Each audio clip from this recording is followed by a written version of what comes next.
Hey everybody, it's Derek with The Ultimate Hang. Today we're going to show you how to use a sleeping bag and a pad the most optimal way for sleeping in a hammock.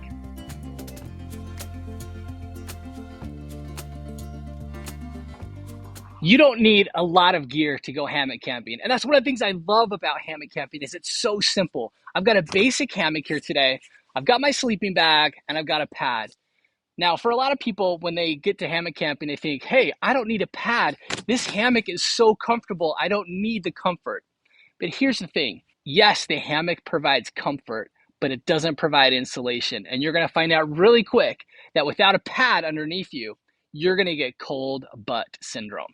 So let me show you what I mean. So first of all, a lot of people that start out with a sleeping bag will attempt to get into a sleeping bag just like you would on the ground, right? I lay down in my hammock and I try to wriggle in to my sleeping bag.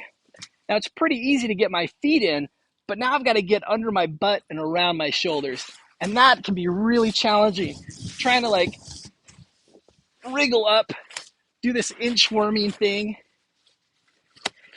And it can be kind of frustrating. And honestly, what's really tough about this method is it's hard to get that sleeping bag smoothed out behind my back. And I end up being a little bit uncomfortable. But that's what a lot of people start out with.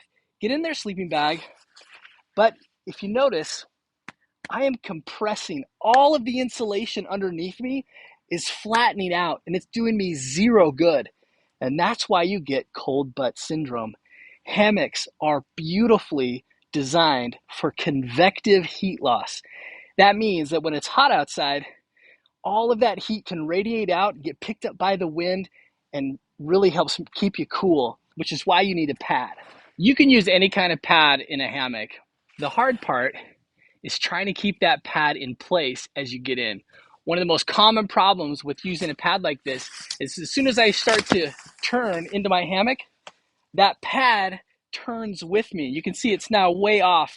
And now I've got the same problem of trying to like wriggle myself on top of this pad. Now, if you're careful, you can try to gingerly hold that pad in place and get yourself in. And now I've got to try to get into my sleeping bag again. All right, so here's a much easier way to get into a sleeping bag when you're in a hammock. And that is just sit down into the hammock and pull that sleeping bag on top of you while you're still sitting down. And that way, I've got my feet all the way onto the bottom of this sleeping bag. And the second thing is I'm going to stand up and pull that sleeping bag up around me to where, maybe a little hop there. And then I'm going to sit down. Now I've basically got the entire sleeping bag all the way around me. Can even put the hood on if I want. And then I could just swing in and I'm good to go. All right, now here's a tip on getting that pad to stay always in line with your hammock. Just put that pad directly inside your sleeping bag. Now, some sleeping bags actually have a sleeve on the outside for a pad. If you have that, even better. Put that pad into the sleeve of the sleeping bag.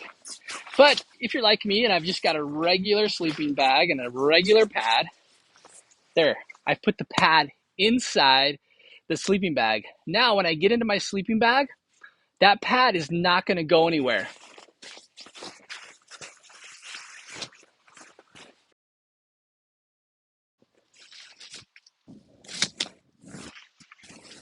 In fact, wherever I turn, that pad is turning with me.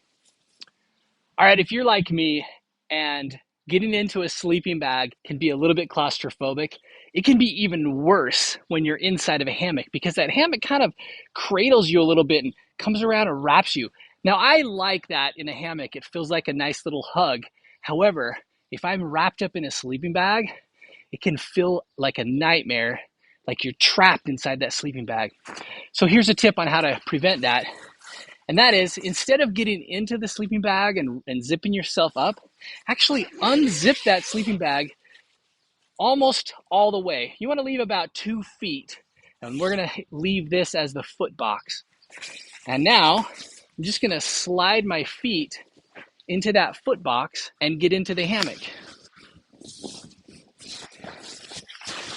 Now I've got all of this sleeping bag on top of me like a quilt, just like inside of my bed at home. And I can tuck that around my shoulders. It's so much easier and so much more enjoyable. And I've got all the range of motion, no claustrophobia. And when I'm ready to sleep, I just tuck myself in and I'm good. When you sleep in a hammock, you compress the insulation underneath you. That's why a sleeping bag alone is not enough to stay warm. And you invariably get cold butt syndrome. That's where pads really come into play. You can use any kind of pad in a hammock. Here I've got a closed-celled foam pad. Also got an insulated but inflatable pad. Both will work. The challenge really is that these pads are narrow. They're designed for sleeping on the ground. And when you're in a hammock, it's still not enough to get around your shoulders. So one of the tips that I have is to use a closed-celled foam pad like this one. You can actually cut it in half, go underneath your torso and butt. The other half, you turn it horizontally and it can go around your shoulders and provide plenty of insulation to keep your back and shoulders warm. Hey everybody, thank you so much for watching. If you liked the video and this content, be sure to like below. We've got more content in the works, even some illustrations that we're working on. So be sure to subscribe so you'll be the first to know when new content comes out. If there's a question that you have or something that you'd like for me to try out, please put a comment down below. Thank you so much, you guys. Have a good one.